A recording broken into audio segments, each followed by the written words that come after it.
प्रार्थना से आज के इस भगवत गीता के इस सत्र का शुभारंभ करेंगे। ओम सर्वे भवन्तु सुखिनः, सर्वे सन्तु निरामया, सर्वे भद्राणि पश्यन्तु, मा कश्चित् दुःखमाप्नुयात्।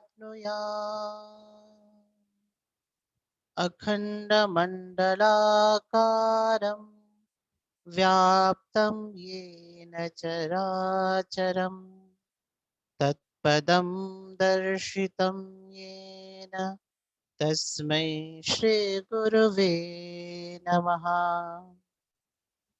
मूकं करोति वाचालं पङ्गुं लङ्घयते गिरिं यत्कृपातमहं वन्दे परमानन्दमाधवम्। हे कृष्ण करुणा सिंधु दीनबंधो जगत्पते, गोपेश गोपिका कांत राधा कांत नमोस्तुते। तप्त कांचन गौरांगी राधे वृंदावनेश्वरी, वृषभानुसुते देवी प्रणमामि हरिप्रिये। जय श्री कृष्ण चैतन्य प्रभु नित्यानंद, श्री अद्वैत गदाधर श्रीवासादि गौर भक्त वृंद। हरे कृष्ण कृष्ण कृष्ण हरे हरे, हरे राम राम राम हरे हरे। हरे कृष्ण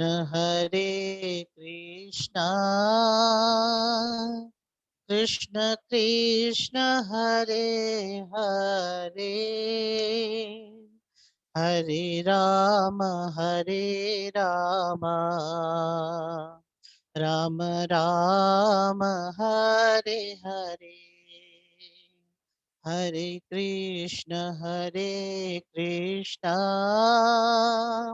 कृष्ण कृष्ण हरे हरे, हरे राम राम राम हरे हरे। हरे कृष्ण कृष्ण कृष्ण हरे हरे, हरे राम राम राम हरे हरे। हरे कृष्ण कृष्ण कृष्ण हरे हरे, हरे राम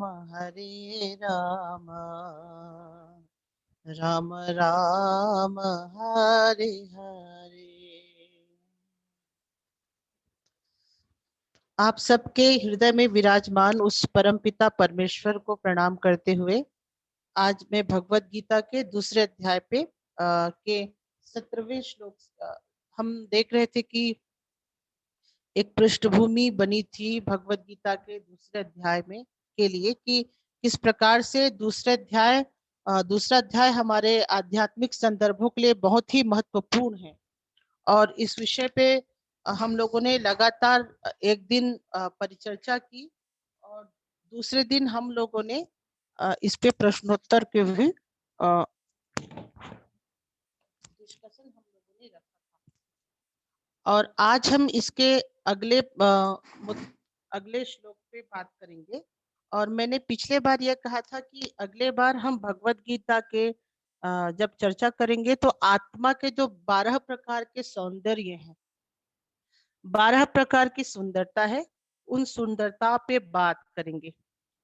क्योंकि हमने देखा कि जब कोई चीज हमें सुंदर लगता है, आकर्षक लगता है, तो हम सहज ही उसके ओर जाते हैं और सहज ही हम साधना में रत हो जाते हैं। तो सबसे पहले हम भगवत गीता का जो 17वां श्लोक है, अगर भगवत गीता के दूसरे अध्याय का जो 17वां श्लोक है, उसमें सबसे पहले इस आत्मा के पहले सुंदरता का वर्णन किया जाता है। तो उसको मैं थोड़ा पढ़ती हूँ, फिर उसके बाद हम बात करेंगे। आज हम आत्मा का जो पहला सुंदरता है, दूसरी सुंदरता है, तीसरी, चौथी, इस पे हम बात करेंगे। अविनाशी तो अद्वितीय येन सर्वमिदं ततम् विनाशमव्ययस्यास्य न कश्चित् कर्तुमर्हति। मतलब जो सारे शरीर में व्याप्त है, उसे ही तुम अविनाशी समझो। उस अव्यय आत्मा को नष्ट करने में कोई समर्थ नहीं है। तो ये उस आत्मा की पहली विशेषता है, पहली सुंदरता है। भगवान कहते हैं कि ये जो आत्मा है, ये सारे शरीर में व्याप्त है, ये अविनाशी है, नाशवान नहीं है। और उसके बाद वो बोलते हैं कि यह इस अव्यय आत्मा को नष्ट करने में कोई भी समर्थ नहीं है। इस प्रकार से हम देखते हैं कि भगवान श्री कृष्ण ने इस आत्मा का पहला जो सुंदरता बताया, वो उन्होंने यह बताया कि यह अविनाशी है, इसे कोई भी नष्ट नहीं कर सकता। तो अब हम इस सुंदरता, जिस जो विशेषता आत्मा की भगवान ने बताई है, इस पे हम अपने बातों को रखेंगे। मेरी आवाज आ रही है? हेलो? आ रही है आपकी आवाज? जी जी जी जी जी। तो इस आत्मा की विशेषता जो भगवान ने कहा कि ये अविनाशी है और इसे नष्ट करने में कोई समर्थ नहीं है, इस पे हम बात करेंगे। देखिए, एक उदाहरण कई बार बहुत बड़े विद्वान देते हैं। कई बार हम क्या होता है कि कोई चीज को मिलना और समझना एक ही चीज होता है। तो परिचय भगवान सबसे पहले आत्मा का देते हैं, क्योंकि वो पहले ये बताते हैं, वो आत्मा के बाकी गुणों के बारे में भी बता सकते हैं, लेकिन सबसे पहले भगवान जो विशेषता अर्जुन को बताते हैं, वो बोलते हैं कि यह अविनाशी है और इसे कोई नष्ट नहीं कर सकता। अविनाशी को पहले इस कारण बताते हैं क्योंकि हम सभी लोगों, जो हम लोग होते हैं, वो हमेशा नष्ट होने वाली चीजों से डरते हैं। हमें हमेशा डर लगा रहता है कि हमारे घर का कोई नुकसान मत हो जाए, हमारे प्रियजन हमसे मत बिछुड़ जाए, हमने जो धन संपत्ति इकट्ठा करके रखा है वो खर्च मत हो जाए, कहीं यात्रा पे जा रहे हैं कोई एक्सीडेंट मत हो जाए, हमारी जीवन की हानि मत हो जाए, हमारे धन की हानि मत हो जाए, हमारे रिलेशनशिप और प्रेम संबंधों की हानि मत हो जाए। हम सभी हानि से डरते हैं, नाश से डरते हैं। तो इस कारण भगवान जो सबसे पहले ज्ञान देते हैं, कि सबसे पहले ये ज्ञान देते हैं कि तुम्हारे पास जो आत्मा है वो अविनाशी है, मतलब उसको कोई नष्ट नहीं कर सकता। और समझिए कि कोई प्यासा है, उसको प्यास लगी है और अचानक उसको तुरंत पानी मिल जाए तो उसके जीवन में उससे बड़ी बात क्या होगी। तो अर्जुन को माध्यम बना के हम जो जीव, जो हमेशा हर नष्ट होने वाली चीजों से डरते हैं, हमें हमेशा डर लगा रहता है कि कोई चीज नष्ट मत हो जाए हमारी चीजें, तो भगवान श्री कृष्ण कहते हैं कि जो तुम्हारे अंदर जो आत्मा है वो अविनाशी है, मतलब उसको कोई भी नष्ट नहीं कर सकता। तो इसको भगवान हमको समझाते हैं, जागरूक करते हैं। ये जागरूकता का बहुत बड़ा महत्व होता है। जैसे ही हम जागरूक हो जाते हैं, समस्याएं हमारे पास नहीं होती। और इसको बहुत सुंदर उदाहरण से भी समझाया जाता है। कई बार हम गॉगल या चश्मा लगाते हैं और चश्मा लगाने के बाद हम कई बार उसको ऊपर चढ़ाते हैं और माथे पे ही भूल भूल जाते हैं, हमारे सिर पे वो गॉगल या चश्मा लगा होता है। हम इधर उधर खोजते रहते हैं कि हमारा गॉगल चश्मा कहाँ गया, गॉगल चश्मा कहाँ गया। सामने वाला व्यक्ति आके बोलता है, अरे भैया तुम्हारा जो चश्मा है वो तो तुम्हारे सिर के ऊपर रखा हुआ है। और जैसे ही हमको समझ आता है, हम जागरूक होते हैं कि हमारे सिर पे हमारा गॉगल या चश्मा लगा हुआ है, हमको वो तुरंत मिल जाता है। तो समझने और प्राप्ति करने में ज्यादा अंतर नहीं है। यदि हम किसी चीज को समझ लें तो वो तुरंत ही हमको प्राप्त भी हो जाता है।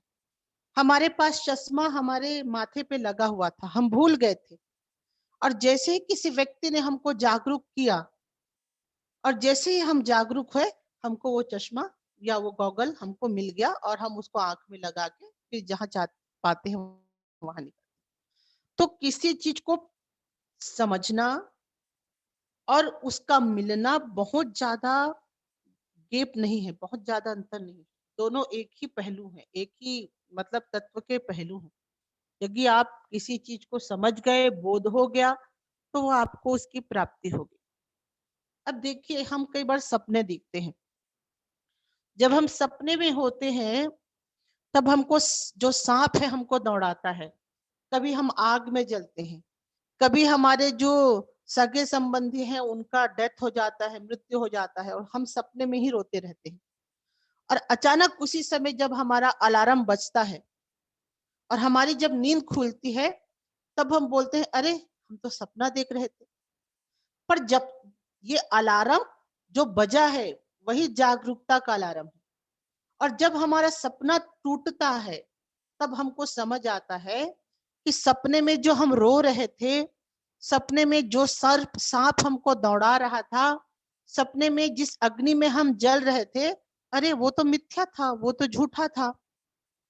तो इस जो महान, ये जो हम जो ये दुनिया, रंग बिरंगी दुनिया, दुख सुख का जो अनुभव कर रहे हैं, वो एक प्रकार का स्वप्न ही है।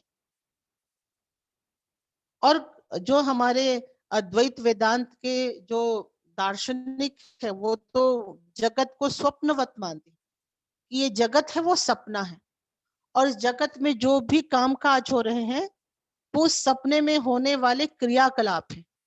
और जैसे ही हमको जागरूकता का ज्ञान होता है, हमको ज्ञान की प्राप्ति होती है, वो हमारा अलार्म होता है, और उसके बाद हम उठ जाते हैं और हमको पता चलता है कि हम सपने में।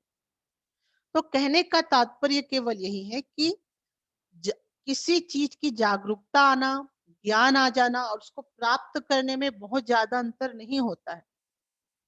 भगवान श्री कृष्ण अर्जुन को सबसे पहले इसी कारण ज्ञान देते हैं कि तो हमेशा पहले अध्याय में अर्जुन जो डर रहा था कि मेरे पुत्र मर जाएंगे, मेरे पिता मर जाएंगे, मेरे से धन संपत्ति ऐसा होगा, वर्ण संकर होगा, वो हमेशा नाशवान चीजों से डर रहा था। उसको हमेशा डर रहा था कि किसी न किसी चीज का नाश हो जाएगा, नष्ट हो जाएगा, वो खत्म हो जाएगा, समाप्त हो जाएगा। तो भगवान श्री कृष्ण सबसे पहले उपदेश देते हैं कि जो तेरे पास है उसको कभी कोई नाश नहीं कर सकता, वो अविनाशी है।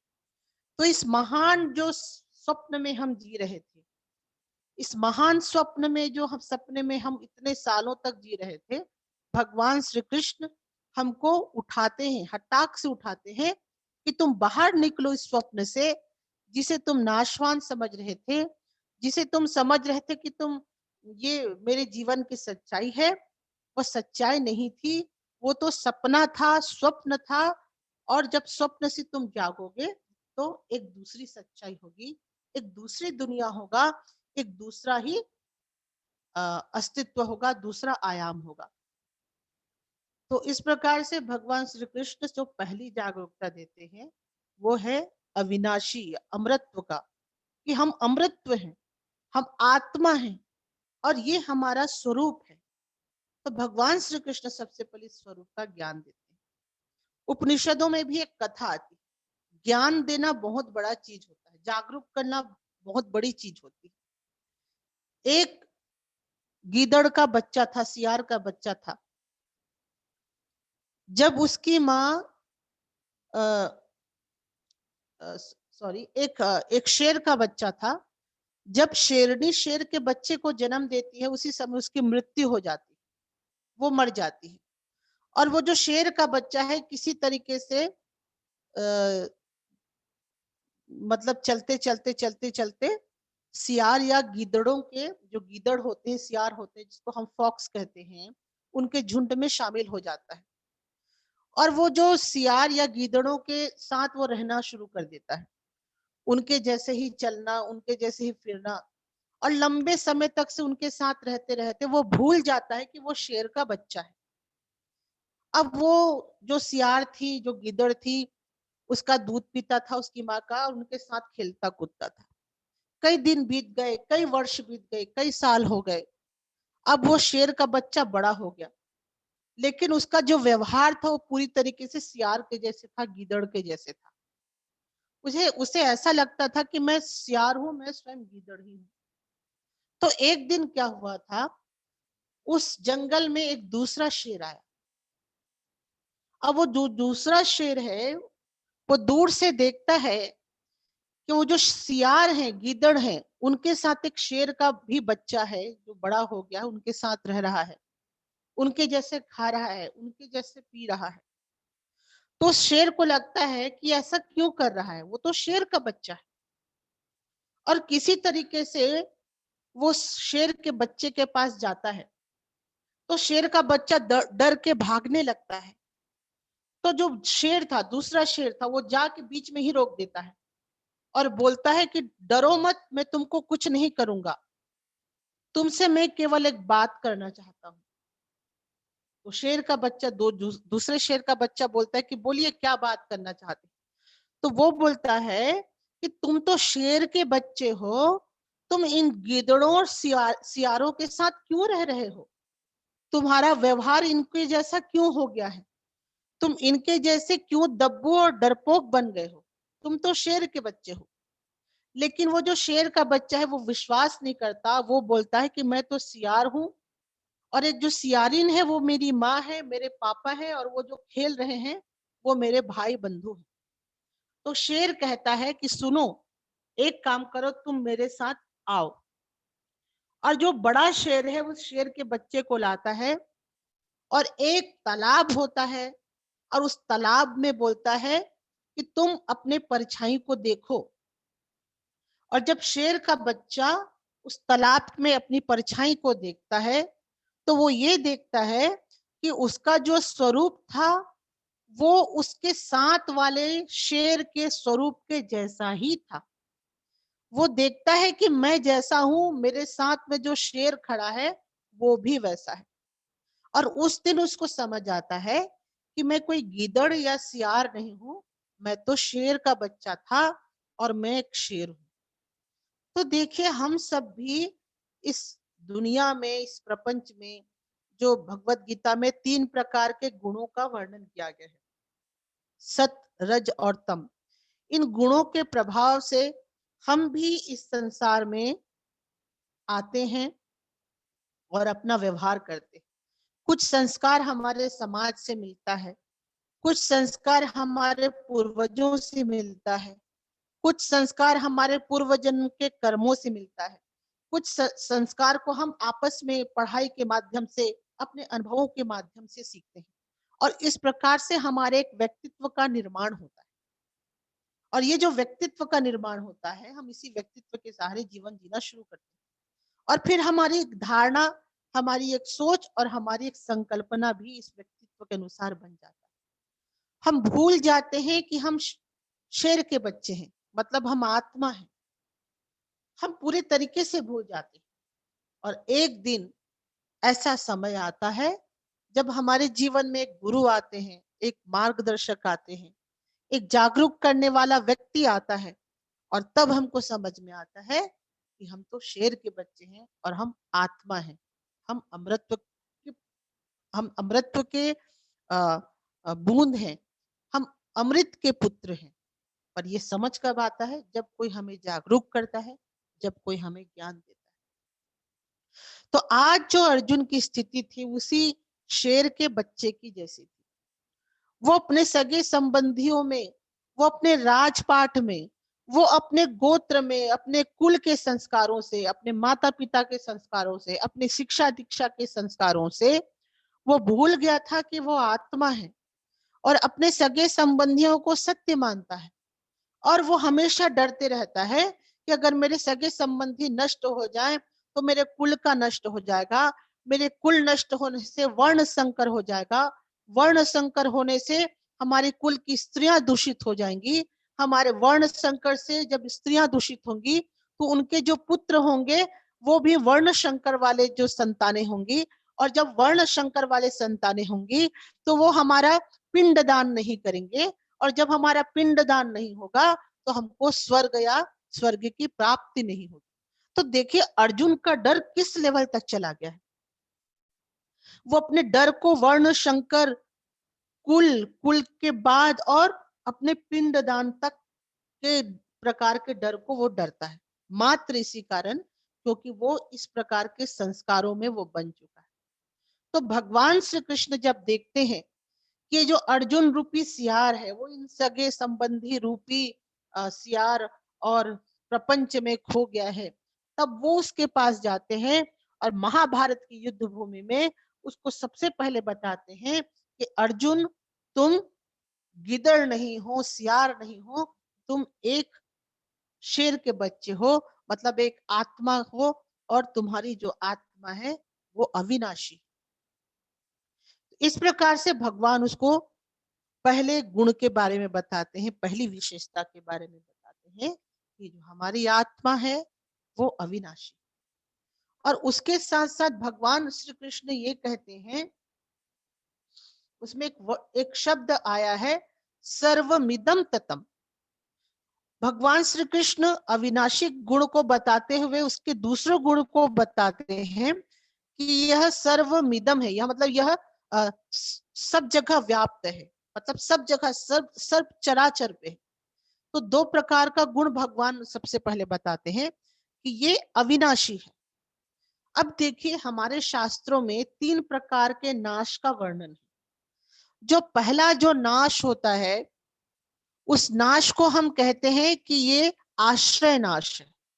आश्रय नाश मतलब उसके आधार का नाश हो जाता है। तो जब आश्रय का नाश होता है तो आश्रित का भी नाश हो जाता है।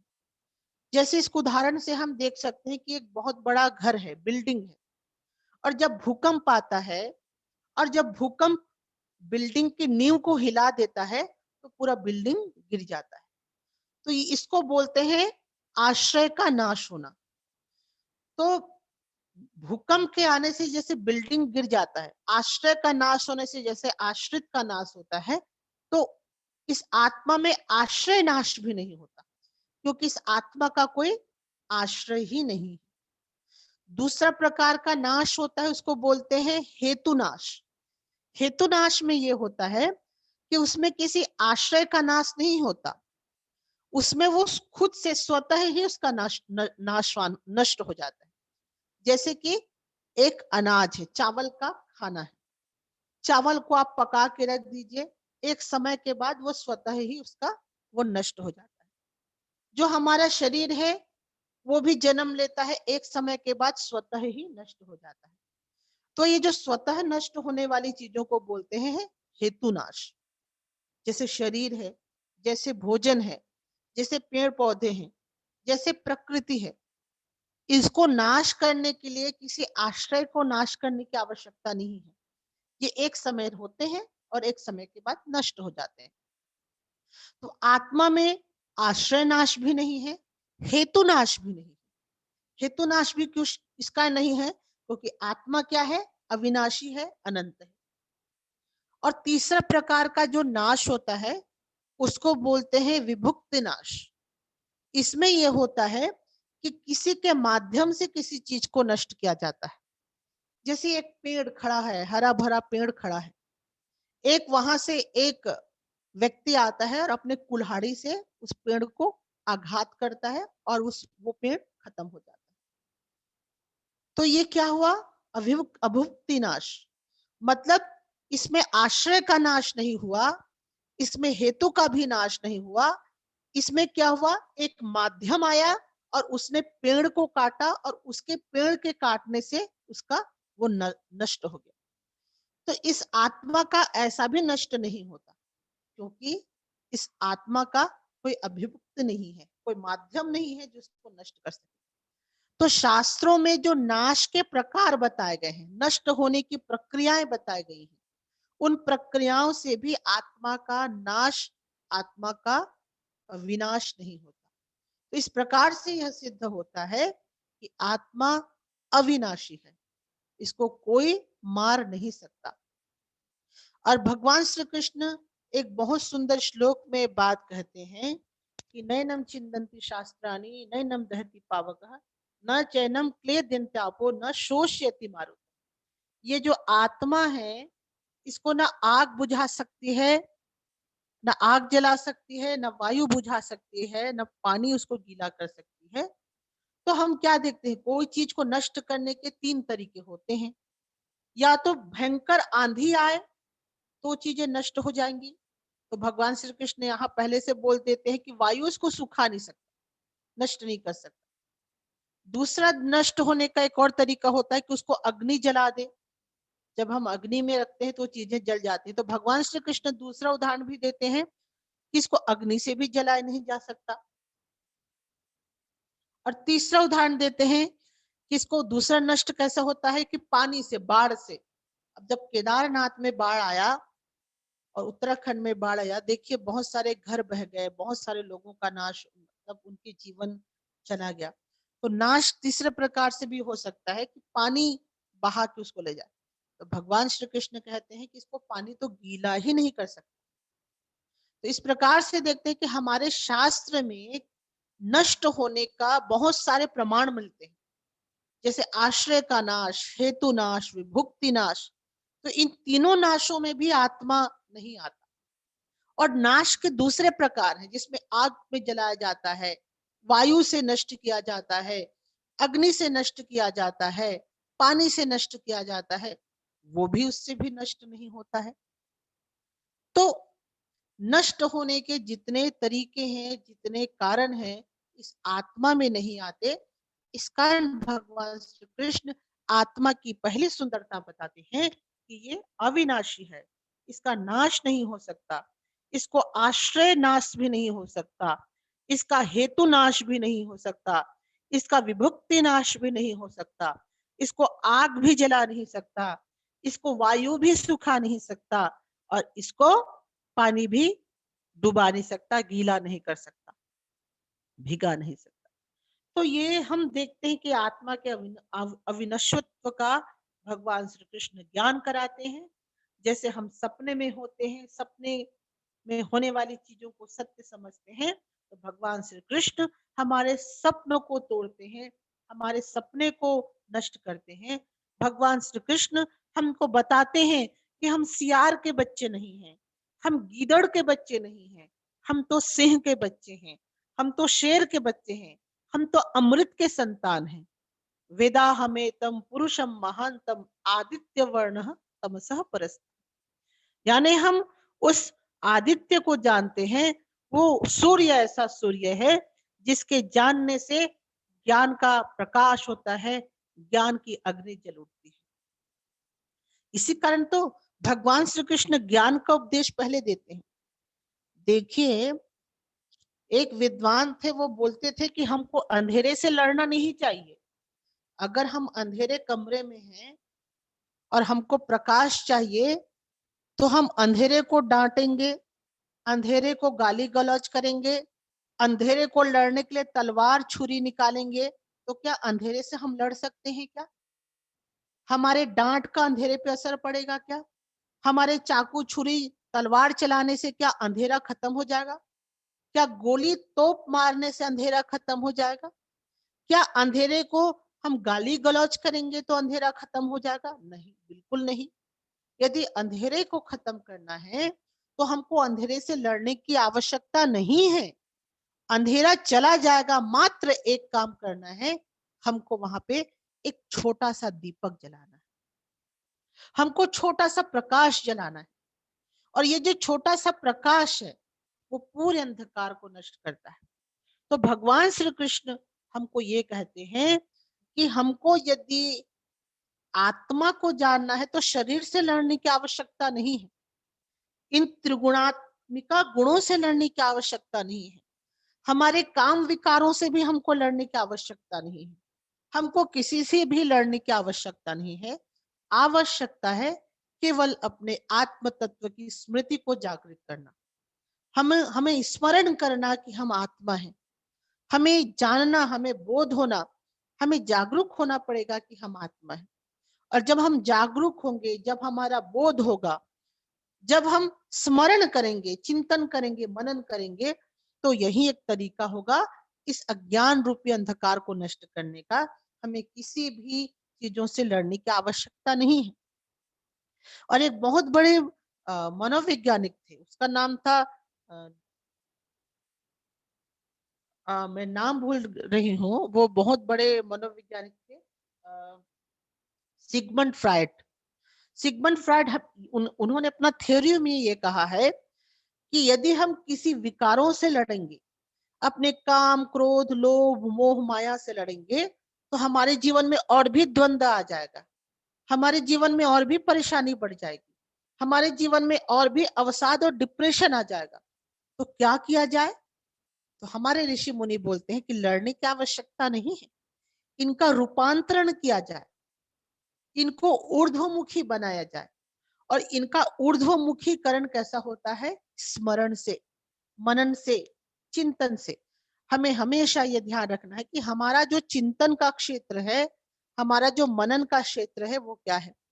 जब हम इस मनन रूपी अग्नि को जलाएंगे, इस मनन रूपी दिया को जलाएंगे, तो ये अंधकार रूपी जो घर है, उसमें प्रकाश ही प्रकाश, प्रकाश ही प्रकाश का दर्शन होगा। तो कहने का केवल यही तात्पर्य है कि हमको अपने विकारों से लड़ना नहीं है, उसका रूपांतरण करना है और उसका ऊर्ध्वमुखी करना है। और ऊर्ध्वमुखीकरण तभी होगा जब हम लड़ने के बजाय अपने स्वरूप का चिंतन करें, हम अपने स्वरूप का ध्यान दें। एक बड़ा सुंदर एक और उदाहरण मिलता है। यदि हम पूर्व की ओर जाना चाहते हैं, तो क्या पश्चिम दिशा की ओर हमको लड़ना पड़ेगा? क्या पश्चिम दिशा को चाकू छुरी दिखाना पड़ेगा कि मैं पूर्व में जाना चाहता हूं, इस कारण मैं पश्चिम दिशा के साथ लड़ूंगा? मैं पूर्व में जाना चाहता हूं, इस कारण पश्चिम दिशा को मैं डांटूंगा। मैं पूर्व में जाना चाहता हूं, तो मैं पश्चिम दिशा को लात मारूंगा, पश्चिम दिशा को कोसूंगा। तो क्या ऐसा करने से हम पूर्व की ओर जा पाएंगे? बिल्कुल नहीं। अगर आपको पूर्व की ओर जाना है, पश्चिम दिशा को छोड़ना है, तो आपको पश्चिम दिशा को लड़ना नहीं है, आपको केवल ये करना है कि केवल पूरब दिशा की ओर आगे बढ़ना है। आपको केवल ये करना है कि आपके जो पैर हैं वो पूर्व दिशा की ओर चलें। आपके पैर को ये बोलना पड़ेगा कि पैर तू पूर्व दिशा की ओर चल। और जैसे जैसे आप पूर्व दिशा की ओर चलते जाएंगे, जो पश्चिम दिशा है वो अपने आप छूटते जाएगा, पश्चिम दिशा अपने आप निकलते जाएगा, पश्चिम दिशा अपने आप दूर होते जाएगा। तो कहने का केवल यही तात्पर्य है कि हमको किसी चीज से लड़ना नहीं है, हमको किसी चीज को कोसना नहीं है। यदि किसी चीज को हम छोड़ना चाहते हैं, तो बस हमको उसके अपोजिट दिशा में चलना होगा। इसका भगवान श्री कृष्ण अर्जुन को बहुत सारे ध्यान प्रणालियों के बारे में नहीं बताते। अगर आप तंत्र सूत्र पढ़े होंगे, जो भगवान शिव और पार्वती माँ को एक ज्ञान देते हैं, उसको कहा गया है तंत्र सूत्र। तो इसमें आप देखेंगे कि भगवान शिव माँ पार्वती को बहुत सारे विधियों के बारे में बताते हैं कि श्वास को ऐसे लो, ऐसे छोड़ो, यहाँ पे ध्यान लगाओ, कान पे ध्यान लगाओ। मतलब इतने तरीके के विधि विधान का वर्णन करते हैं कि किस तरीके से हमको आत्मा में हम जा सकते हैं। पर भगवत गीता का दर्शन थोड़ा अलग है। भगवत गीता किसी विधि विधान के बारे में तुरंत बात नहीं करता। वो बात करता है, वो मानता है कि यदि हम जिस क्षण जागरूक हो जाते हैं, जिस क्षण हमको बोध हो जाता है, ज्ञान स्वतः ही हमारे जीवन में आ जाता है। इस कारण बार बार अर्जुन को भगवान श्री कृष्ण जागरूक करते हैं, बताते हैं। और पहला गुण ये अर्जुन को ये बताते हैं कि ये जो आत्मा है ये अविनाशी है, इसको कोई नष्ट नहीं कर सकता। इसको न आश्रय से इसका नाश होने से नष्ट होगा, न हेतु के नाश होने से इसका नष्ट होगा, न विभुक्ति के नाश होने से इसका नष्ट होगा। जैसे इसे वायु सुखा सकता है, इसे पानी गीला कर सकता है, और ना ही इसे आग आग या अग्नि जला सकता है। तो भगवान श्री कृष्ण इस बात को बताते हैं कि आत्मा अविनाशी है। तो ये क्या है? आत्मा का पहली सुंदरता, पहला गुण। और मुझे विश्वास है कि जब ये पहला गुण आपने सुना है, आपके जीवन में भी उस आत्मा को पाने की जिज्ञासा जरूर बढ़ गई हो। क्योंकि हमारा नेचर ही है कि जब कोई चीज हमको सुंदर लगता है, हम चाहते हैं उस आत्मा को, उस चीज को हम प्राप्त कर लें, वो चीज, हम उस चीज के साथ रहें, हम उसके साथ अपना समय बिताएं। तो मैं आपको बताना चाहूंगी कि भगवान श्री कृष्ण ने आत्मा का ये जो पहला गुण बताया है, अविनाशी है, नाशवान नहीं है, इसे कोई नष्ट नहीं कर सकता। इसको थोड़ा चिंतन कीजिए और उस आत्मा की सुंदरता में अपने आप को डुबा लीजिए। हमारी दुनिया में हर चीज नाशवान है, तो हम इन नाशवान चीजों के पीछे क्यों भागे? अगर कोई अविनाशी है जिसका नाश नहीं होता, तो हम उसकी ओर हम जाएं, उसको हम प्राप्त करें, उसमें हम स्थिर रहें, और उसकी ओर ही हमारा मार्ग रहे, उसकी ओर ही हमारी साधना रहे, उसकी ही हम आराधना करें, उसकी ही हम पूजा करें, उसको ही हम अपने आप को समर्पित करें, उसको ही हम स्वीकार करें, और उसमें ही हमारा विलय। तो ये आत्मा के 12 गुणों में से, 12 सुंदरता में से पहली सुंदरता है ये अविनाशी। अब इसके बाद आत्मा की दूसरी सुंदरता पे हम बात करते हैं। इस श्लोक में ये बताया गया है कि ये न सर्वमिदं ततम, यानी येन का मतलब होता है जिससे, सर्वम का मतलब होता है संपूर्ण शरीर, इदम का मतलब होता है यह, और ततम का मतलब होता है परिव्याप्त। तो इसमें जो सर्वमिदम ततम, मतलब यह जो आत्मा है यह संपूर्ण जगत में व्याप्त है, ये उसका दूसरा गुण है। तो इसमें हमने पहले गुण में देखा कि यह तो अविनाशी है, और दूसरे गुण में भगवान बोलते हैं कि येन सर्वमिदं ततम, येन का मतलब जिससे, सर्वम का मतलब सर्व संपूर्ण, इदम का मतलब यह, ततम का मतलब परिव्याप्त या व्याप्त। तो दूसरे गुण में भगवान ये बताते हैं कि ये सर्वत्र व्याप्त है, मतलब ये सर्वत्र है। तो ये देखिए एक बड़ा दूसरा एक सुंदरता हमको मिल गया आत्मा का। पहले तो ये खत्म नहीं हो सकता, नाश नहीं हो सकता। दूसरा है ये सर्वत्र सर्वव्याप्त है। सोचिए, मतलब एक के बाद एक, ये जो बोलते हैं ना कि एक के बाद एक नया चीज मिलता है, बिल्कुल वो हमारे लिए भगवान श्री कृष्ण इतने दयालु, इतने करुणावान, इतने भक्त वत्सल हैं कि वो हमको आत्मा का ज्ञान देते हैं।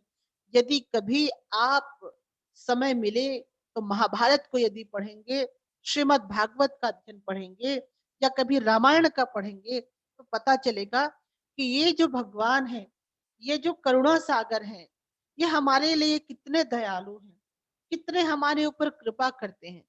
जब जब इस धरती पे अधर्म होता है, जब जब इस धरती पे धर्म की ग्लानि होती है, तब स्वयं परमात्मा, स्वयं भगवान इस धराधाम पे अवतार लेते हैं और हमको सद्विवेक सद्ज्ञान की शिक्षा देते हैं। वो कभी शबरी के जूठे बेर को खाते हैं, कभी वो दुर्योधन का जो राज्य है उसको त्याग देते हैं, विदुर का सूखा सूखा सब्जी खाते हैं, कभी वो अपने साम्राज्य को छोड़ के 14 साल का वनवास जाते हैं माता सीता के साथ। कभी उनके जीवन में दुख ही दुख आता है, लेकिन किसी को बता नहीं पाते। कभी उनके जीवन से जो उनकी प्रेसी है भगवती राधिका है वो उनके जीवन से चली जाती है, लेकिन वो द्वारिका में जाके कर्म का ज्ञान देते हैं, संपूर्ण भारत को एक करते हैं। ऐसा करुणा निधान, ऐसे दीन वत्सल भगवान, ऐसे हमारे हृदय के नाथ परम पिता परमेश्वर हमको आत्मा का ज्ञान दे रहे हैं, आत्मा की सुंदरता के बारे में बता रहे हैं। और भगवान श्री कृष्ण कभी, भगवान जो है कभी भी अपने जीवन को शुष्क नहीं बनाते। भगवान हमारे जीवन में आत्मा का ज्ञान देते हैं।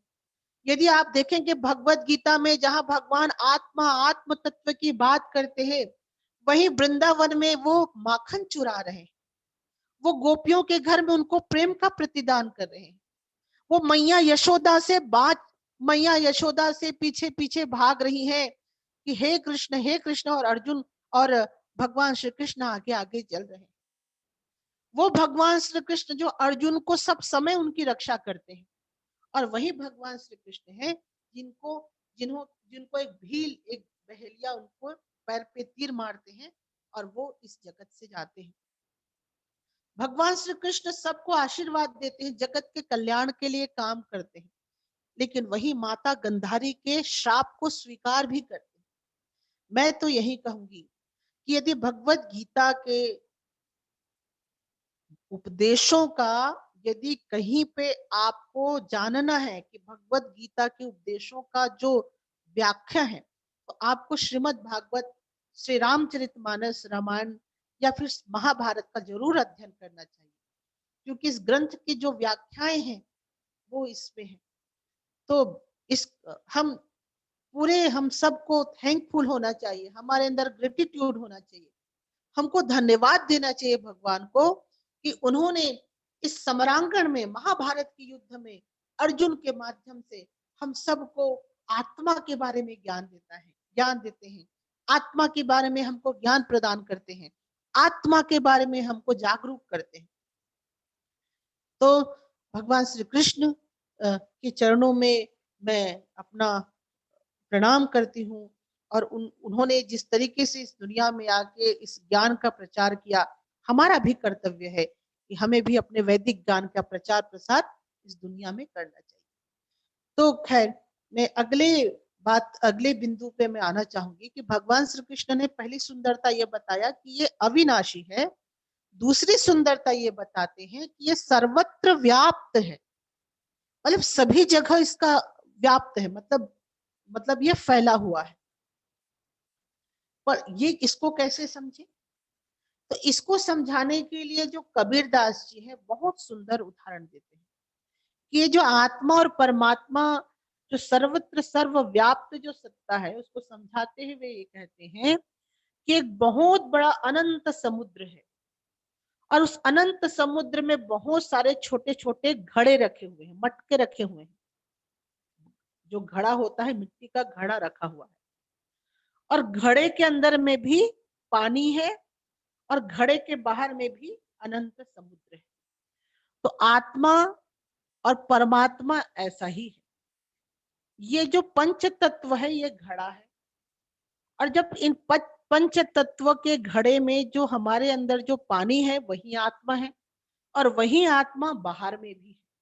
तो कबीर दास जी इसको ऐसे समझाते हैं कि जो आत्मा है वो घड़े का पानी है, और जो परमात्मा है या जो परम सत्ता है वो घड़े के अंदर का पानी, और घड़े के बाहर जो सर्वत्र व्याप्त है वो पानी है।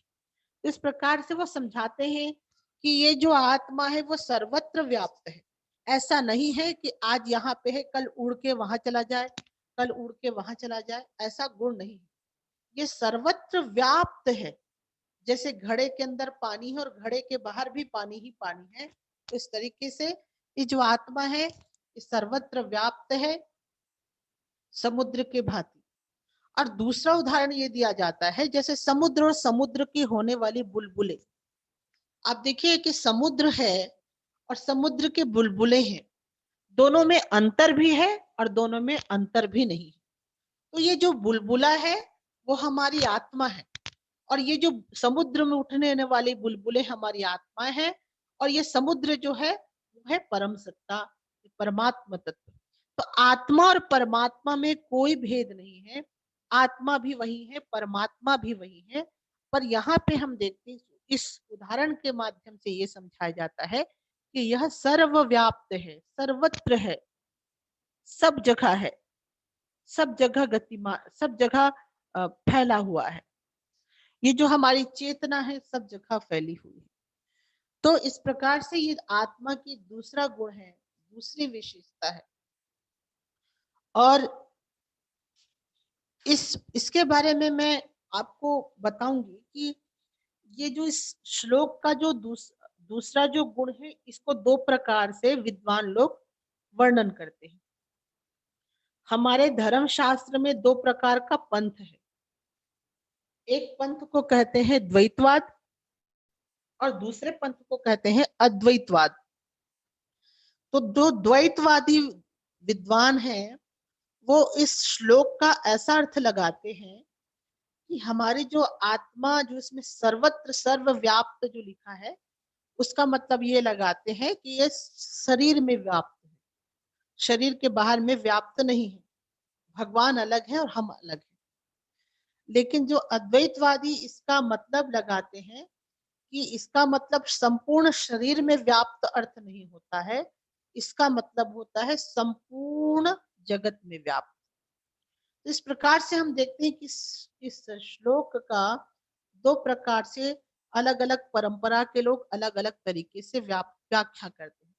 एक परंपरा कहता है इस श्लोक का मतलब होता है कि यह संपूर्ण शरीर में व्याप्त है, और दूसरी परंपरा कहता है कि इसका अर्थ है कि यह संपूर्ण शरीर में व्याप्त नहीं है, यह संपूर्ण जगत में व्याप्त है। तो इस प्रकार से हम देखते हैं कि ये दो प्रकार की परंपराएं हैं। हम जो परंपरा में हैं, महर्षि अरविंद गजरवंद जी महाराज, जो वासुदेवानंद सरस्वती और महाप्रभु दत्तात्रेय की परंपरा से परंपरा जो आती है, तो हम सब अद्वैत दर्शन को पालन करते हैं, हम अद्वैत दर्शन को मानते हैं। तो हम इस श्लोक का यह अर्थ लगाएंगे कि इसका मतलब होता है सर्वत्र व्याप्त। ये केवल शरीर की बात नहीं कही गई है, ये सर्वत्र और सब जगह पे व्याप्त होने की बात कही गई। तो इस प्रकार से देखते हैं कि पहले अविनाशी शब्द का अर्थ तो सभी सही लगाते हैं, ठीक एक ही तरीके का लगाते हैं। लेकिन जो दूसरा जो गुण है सर्वमिदं ततम, इसका जो व्याख्या है अलग अलग पंथ के लोग अलग अलग करते हैं। एक पंथ कहता है कि शरीर में व्याप्त है, दूसरा जो संप्रदाय कहता है कि वो सर्वत्र व्याप्त है। क्योंकि हम दत्तात्रेय महाप्रभु के परंपरा से हैं, और इस कारण से हमको अद्वैत वेदांत के बात को हमको स्वीकारना होगा कि इसका मतलब यह होता है कि यह सर्वत्र व्याप्त है, सब जगह पे ही आत्मा का ये गुण है। इस प्रकार से हम आत्मा के ये दो गुण के बारे में जानते हैं। अब 12 और भी गुण हैं जिसपे हमको आगे चर्चा करनी है। लेकिन तीसरे गुण में आने से पहले मैं बताना चाहूंगी कि जब हम, क्योंकि सारे 12 गुणों का डिस्कशन अभी इस सेशन पे नहीं कर सकते, कुछ गुणों के बारे में हमको अगले बार भी जानना पड़ेगा।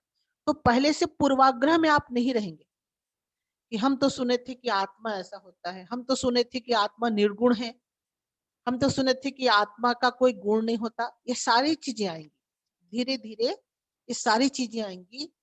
मैंने कहा कि भगवान एक मनोवैज्ञानिक थे, वो जानते थे कि हमारा जो मनोविज्ञान किस प्रकार से है। इस कारण भगवान बहुत ही सूक्ष्मता से, बहुत ही एक परिपक्व ढंग से हमको चीजों को बताते हैं। यदि आपने आत्मा के निर्गुणता के बारे में सुना है, अनंतता के बारे में सुना है, वो सारी चीजें धीरे धीरे आएंगी। अभी तो हमने आत्मा के केवल 2 ही प्रकार के गुणों के बारे में बात किया है, अभी 10 प्रकार के गुण और भी हैं। तो इस प्रकार से हम देखते हैं कि आत्मा जो क्या है, सर्वत्र है, अविनाशी है। अब सर्वत्र है मतलब इसका मतलब है कि इसमें काल का भी बोध नहीं है, इसमें भूतकाल, भविष्य काल और वर्तमान काल का भी जो नियम है वो उसका पालन नहीं होगा। क्योंकि यदि कोई चीज अविनाशी है और सर्वत्र है, जिसका नाश ही नहीं हो रहा है, तो उसमें भूत भविष्य काल का प्रश्न ही नहीं उठता कि भूतकाल में रहेगा, भविष्य काल में रहेगा या वर्तमान काल में रहेगा। तो इसमें जो काल के जो नियम है, भूत भविष्य वर्तमान काल के नियम है, इसका भी इस पे असर नहीं होता। जैसे हमारे शरीर पे काल के नियम का असर होता है। हम देखते हैं कि जब हम बच्चे थे तो हमारा जो शरीर अलग था, जब हम युवा थे तब हमारा शरीर अलग है, और जब हम बुढ़ापे में थे तब हमारा शरीर अलग है। तो हमारे शरीर में क्या है, जो काल है, टाइम है, उसका इफेक्ट होता है। हम देखते हैं कि नदियों में भी टाइम का इफेक्ट होता है। नदी थी, छोटी सी नदी थी 20 साल पहले, 20 साल बाद वो बहुत बड़ी हो गई, जमीन को काट काट के। तो नदी, नाले, पर्वत, पहाड़, दुनिया के ये जो 3 तत्व से बने हुए, पंच महाभूत से बने हुए चीजों पे टाइम का असर होता है, समय का असर होता है। उनमें उनका क्षय भी होता है, उनका निर्माण भी होता है, उनकी वृद्धि भी होती है। लेकिन आत्मा चूंकि अविनाशी है, आत्मा चूंकि सर्वत्र व्याप्त है, अतः इसमें काल के जो नियम है, टाइम के जो नियम है, उसमें इसका असर नहीं होता। ये नियम टाइम के नियम के बियॉन्ड है, समय के नियम से परे है। और इसको जानने के लिए बहुत ही आ, आ, सुंदर उदाहरण होता है हमारे शास्त्रों में, जिसको बोलते हैं सतत पत्र विज्ञान। ये बहुत ही सुंदर एक विज्ञान है, सतत पत्र विज्ञान। इसको मैं बहुत बहुत सार संक्षेप में आपको समझाती हूँ कि सतत पत्र विज्ञान क्या होता है। सतत पत्र विज्ञान होता है, देखिए जब आप बचपन में थे, जब छोटे से थे 5 साल के बाद में, तो भी आपका, तब भी आप जानते थे कि मैं हूं। जब आप स्कूल पढ़ने लग गए, स्कूल में जाने लग गए, 12-13 साल के हो गए, तो भी आपको भान था, अनुभव था कि मैं हूं, मैं हूं। जब आप स्कूल से कॉलेज में जाने लग गए, तब भी आपको भान है कि मैं हूं। लेकिन देखिए शरीर आपका बदल रहा है। बचपन में छोटे छोटे हाथ पैर, छोटा छोटा कदम, स्कूल में थोड़ा सा और बड़े हो गए, जब आप यूथ हो गए, युवा हो गए, तो आप और बड़े हो गए। लेकिन तीनों टाइम में आपको ये पता था कि मैं हूं, जो मैं हूं वही मैं हूं। अब जब युवा से आप थोड़ा सा बड़े हो गए, 40-50 साल के हो गए, आपकी पढ़ाई लिखाई होगी, आपकी नौकरी भी लग गया, आपके बच्चे भी हो गए, शादी भी हो गई, तो भी आपको मालूम है कि जो बचपन में मैं हूं वो आज भी वही मैं हूं। अब जब आप बूढ़े हो गए, जब आप 60-70 साल के हो गए, तो भी आपको पता है कि जो बचपन में मैं हूं का जो अनुभूति हो रहा था, स्कूल लाइफ में जो मैं हूं का अनुभूति हो रहा था, युवावस्था में जब मैं हूं का अनुभूति हो रहा था, जब अधेड़ावस्था में 50 साल की उम्र में जो मैं हूं इसका अनुभव हो रहा था, आज आप 70 साल के हैं, आपकी चेहरों में झुर्रियां आ गई हैं, आपके कमर टेढ़े हो गए हैं, आपको खांसी आ रही है, आपकी उम्र ढल जा रही है, आपके बाल पक रहे हैं, तो भी आपको अनुभव है कि मैं जो था, जो मैं हूं वही मैं हूं। तो देखिए कि आपका बचपन से लेके बुढ़ापे तक आपका शरीर बदल गया। एक बचपन का शरीर और 70 साल का शरीर हो गया, लेकिन शरीर बदलता रहा, शरीर में चेंजेस आते रहे, शरीर में परिवर्तन होता रहा। लेकिन इस परिवर्तन में भी एक चीज जो था कि मैं हूं, और मैं स्वयं को महसूस कर सकती हूँ या कर सकता हूँ, मैं हूं, इसका जो अनुभव मैं कर रहा हूं वो आज भी अनुभव हो रहा है। इसमें कोई बदलाव हुआ है? नहीं हुआ। बचपन में जो मैं का अनुभूति बोध होता था, 70 साल के बाद भी मैं का और मेरे अनुभव का बोध हो रहा है।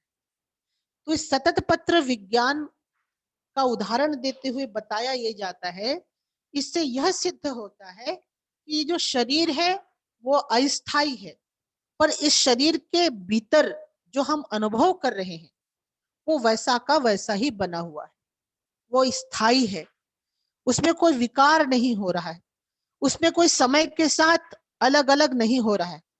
बचपन में भी मैं स्वयं को अनुभव करती थी, बचपन में भी स्वयं को मैं जानती थी, युवावस्था में भी मैं स्वयं को जानती हूँ, और बुढ़ापे में भी मैं स्वयं मैं का अनुभव करती हूँ। तो ये सतत पत्र विज्ञान है। इसका भी उदाहरण हमारे ऋषि मुनि हमको देते हैं। तो इससे इस सतत पत्र विज्ञान से हमको क्या पता चलता है? इससे ये पता चलता है कि मेरे अंदर कोई चीज है वो अविनाशी है, उसका नाश नहीं हो रहा है, और ये जो शरीर है वो लगातार बदल रहा है, परिवर्तित हो रहा है, इसमें चेंजेस आ रहे हैं। इस प्रकार से हम देखते हैं कि ये आत्मा के दो गुण थे। पहला गुण था अविनाशी और दूसरा गुण है सर्वत्र व्याप्त। और ऐसे ही आत्मा के 10 और भी गुण हैं और भी विशेषताएं हैं, और हम इन विशेषताओं को अगले सत्र में धीरे धीरे समझेंगे, जानेंगे। पर इस सत्र का लाभ तभी होगा जब हम इन विशेषताओं पे चिंतन करें। आज हमने आत्मा के दो गुण को जाना कि यह अविनाशी है, सर्वत्र व्याप्त है, तो हम इसका चिंतन करें और हम इसका चिंतन करके उस पे मनन करें, और अगले जो सत्र है उस पे हम बात करें इसी दो गुण पे। लेकिन मैंने कहा कि कोई भी पूर्वाग्रह में मत रहिए कि हमने आत्मा के बारे में ऐसा सुना है। हम जैसे जैसे बाकी 10 प्रकार के गुणों के बारे में और जानेंगे तो आपकी वो जो पूर्व धारणा थी वो भी आ जाएगी। तो परेशान होने की आवश्यकता नहीं है। हम सबको इस आत्मा तक जाना है और उस परमपिता परमेश्वर का भी ध्यान करना है, उनका धन्यवाद देना है कि उन्होंने करुणावश होके भक्तों की का पुकार को सुन के, हमारे दुखों को देख के, हमारे कष्टों को देख के हमारे सामने इस आत्मा के ज्ञान को भगवत गीता के रूप में अर्जुन के माध्यम से हमको प्रदान किया है। तो अब चूंकि समय समाप्त होते जा रहा है, मैं चाहूंगी कि जो अगला रविवार होगा हम उसमें आत्मा की इसी दो गुणों के बारे में बात करें, इसके अविनाशित्व पे और इसके सर्वव्याप्त होने के उस पे। और शंकराचार्य का तो बहुत सुंदर श्लोक है जिसको हम गाते हैं कि चिदानंद रूप शिवोहम शिवोहम। असल में भगवत गीता के जो 12 आत्मा के स्वरूप है शंकराचार्य की स्तोत्र में वो लिखा गया है। तो अगली बार हम इस स्तोत्र को गाएंगे। आप सभी शंकराचार्य कृत शिवोहम शिवाष्टकम जो है शिवोहम शिवोहम वाला वो जरूर अपने साथ रखेंगे, तो हम उसको गा के ही अगले सत्र को शुरू करेंगे। तो आज हमने आत्मा के दो गुणों के बारे में जाना, 10 प्रकार के जो और गुण हैं और सुंदरता है और विशेषताएं हैं उसको हम अगले सत्र में जानेंगे। आपने मुझे शांति और बहुत ध्यान और प्रेम से सुना। तो अब प्रार्थना के बाद हम आज के सत्र का समापन करेंगे।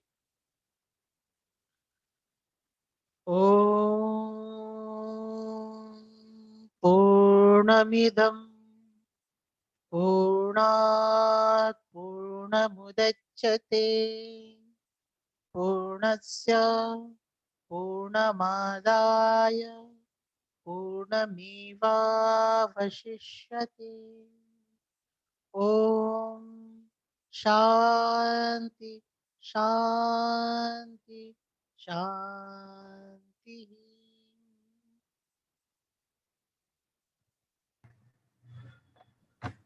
हरिओम हरिओम। जी, आज के सत्र के लिए सभी यहाँ उपस्थित थे, इसलिए आप सभी का धन्यवाद। अगले रविवार को हम गुणों के ऊपर चर्चा करेंगे जिसमें हमारी प्रश्नोत्तरी रहेगी। तो अगले रविवार तक के लिए हरिओम। अगले रविवार को आपका इंतजार रहेगा। हरिओम।